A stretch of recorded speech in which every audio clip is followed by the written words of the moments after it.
அனைவருக்கும் வணக்கம். மருத்துவ குறிப்புகள் சிலவற்றை சொல்கிறேன், கேட்டு பயனடைங்க. பெண்கள் கரு உருவாவதற்கு சில வழிமுறைகள். கர்ப்பப்பையில் உள்ள நீர்க்கட்டிகள் இறங்கி கர்ப்பப்பையில் இருக்கும் அழுக்குகளுக்கு க்ளீன் ஆகி கரு உருவாக சில வழிமுறைகளை சொல்கிறேன். நாவல் இலையை எடுத்து ஒரு கைப்பிடி அளவுக்கு எடுத்து மிக்சியில் அடித்து சாறு எடுத்து அது பசும்பாலில் கலந்து 48 நாட்கள் வெறும் வயிற்றில் குடிச்சுன்னு வந்தாங்கன்னா கரு உருவாக வாய்ப்பு அதிகமாக இருக்கிறது. அதே போல் அரச மரத்தினுடைய மொக்கை எடுத்து அரைச்சி பசும்பாலில் கலந்து 48 நாட்கள் குடிச்சுன்னு வந்தாலும் கரு உருவாக வாய்ப்பு இருக்கிறது. அதே போல் தாமரை தண்டு சாறு, நாகபுஷ்ப சாறு, இது ரெண்டையும் கலந்து மாதவிடாய் முடிஞ்ச பிறகு காலையில் வெறும் வயிற்றில் குடிச்சுன்னு வந்தாங்கன்னா கரு உருவாக வாய்ப்பு இருக்கிறது. அதே போல் டேட் ஆன பிறகு மாதவிடாய் முடிஞ்ச பிறகு அமுக்கரா பவுடர் எடுத்து தேனில் கலந்து சாப்பிட்டு வந்தாங்கன்னா கரு உருவாக வாய்ப்பு இருக்கிறது.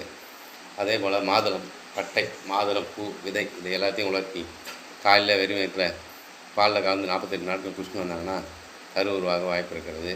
அதே போல் விஷ்ணு கிராந்தின்னு ஒரு காக்கனா வேர், விஷ்ணு கிராந்தி பட்டை, அதனுடைய பட்டையை எடுத்து பாலில் கலந்து குடிச்சுன்னு வந்தீங்கன்னா கரு உருவாக வாய்ப்பு இருக்கிறது. அதே போல் நம்ம ஆடாதொடை பூ, இலந்த இலை ஒரு கைப்பிடி அளவுக்கு, ஆடாதொடை பூ ஒரு கைப்பிடி அளவுக்கு, இலந்த இலை ஒரு கைப்பிடி அளவுக்கு, அரசம்பட்டை ஒரு கைப்பிடி அளவுக்கு, செம்பருத்தி பூ ஒரு 2, நம்ம கருஞ்சீரகம் அல்லது மிளகு ஒரு 10, பூண்டு ஒரு 4 எடுத்து போட்டு மிக்சியில் அடித்து காலையில் டேட் ஆன பிறகு 2வது நாள் 3வது நாள் நெல்லிக்காய் அளவுக்கு சாப்பிடுவாங்க, கரு உருவாக வாய்ப்பு இருக்கிறது. அதே போல் கருப்பையில் நீர்க்கட்டிகள் இருக்குன்னுவாங்க, கருப்பையில் அழுக்கு இருக்குன்னுவாங்க, இது க்ளீன் ஆகணும். அரசம்பட்டை, அசோகமரப்பட்டை ரெண்டையும் எடுத்து சமளவு எடுத்து கொதிக்க வச்சு வடிகட்டி தேனில் கலந்து காலையில் வெறும் வயிற்றில் குடிச்சுன்னு வந்தீங்கன்னா அழுக்கு க்ளீன் ஆகி நீர்க்கட்டிகள் குணமாகிடும், கருப்பை சுத்தமாகி கரு உருவாக வாய்ப்பு இருக்கிறது. அதே போல் வாழைப்பூ அடிக்கடி சமைச்சு சாப்பிட்டு வந்தீங்கன்னா கருப்பையில் இருக்கிற நீர்க்கட்டிகள் எல்லாம் கரைஞ்சிடும், கருப்பை சுத்தமாகி கரு உருவாக வாய்ப்பு இருக்கிறது. அல்சர் வராது, சர்க்கரை வியாதி கண்ட்ரோல் வரும் வாழைப்பூ சாப்பிட்டு வந்தால். அதே போல் வெந்தயப்பொடியுடன் தயிர் கலந்து காலையில் வெறும் வயிற்றில் சாப்பிட்டு வந்தீங்கன்னா கரு உருவாக வாய்ப்பு இருக்கிறது.